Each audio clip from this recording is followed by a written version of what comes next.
Lanjut ke part 2. Untuk penyusunan bab 1 yang sudah saya jelaskan tadi antara antara paragraf 1 sampai paragraf kelima. Itu ada caranya. Seumpama kita ingin meneliti pengaruh pembiayaan murabahah di Kospin misalnya terhadap peningkatan ekonomi atau peningkatan ekonomi pedagang yang ada di desa A misalnya. Di paragraf pertama kita jangan bahas masalah akad murabahahnya terlebih dahulu.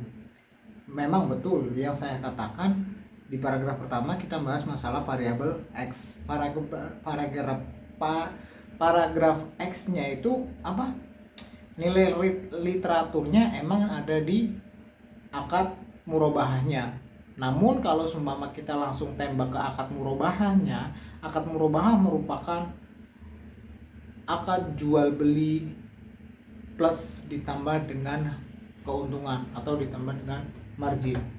Itu tidak lucu. Kita harus bahas masalah dari lembaganya dulu atau dari Kospinnya. Kospinnya ini menyediakan apa? Yang di Kospin itu menyediakan apa terlebih dahulu. Contohnya ada beberapa akad seperti tabungan yang nanti akan diambil di akhir tahun misalnya, dan akad murabahah. Kemudian akad murabahah itu nanti kita bahas. Peneliti akan lebih fokus kepada akad murabahah. Disambung ke paragraf 2. Akad murabahah merupakan ini. Menurut imam ini akad murabahah seperti ini. Nah, dari beberapa pengertian di paragraf 2 kita bisa menyimpulkan bahwa dari kesimpulan di atas dapat disimpulkan bahwa akad murabahah seperti ini. Kemudian dari kajian Islamnya kita masukkan juga bagaimana akad murabahah ini dalam pandangan Islam. Ada nggak dalilnya? Ada. Ya kan, kita masukkan aja. Kalau semua itu ada, kita masukkan aja. Yang jelas ada ya. Biar kalian nanti cari hadis ataupun Qur'annya sendiri lah. Masa harus saya terangkan di sini juga ya kan? Terhadap peningkatan ekonomi. Paragraf ketiga.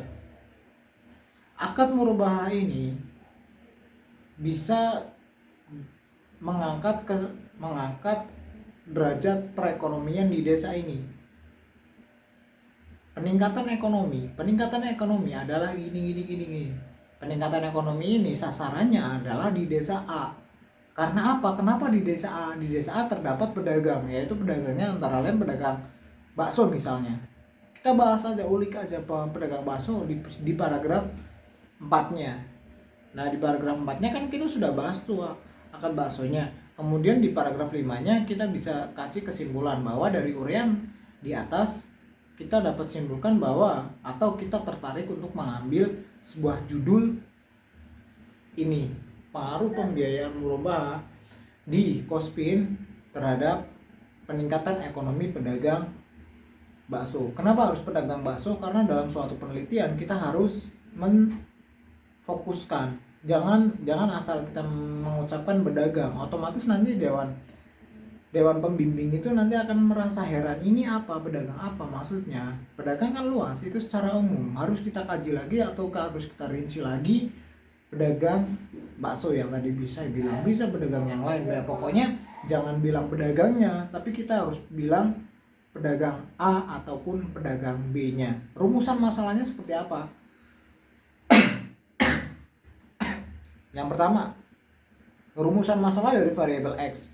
Variabel X itu tadi mempunyai indikator tentang pembiayaan murabahah.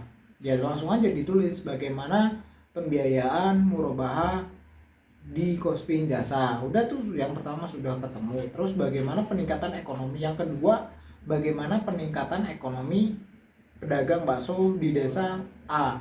Yang ketiga itu mencakup variabel X dan variabel Y.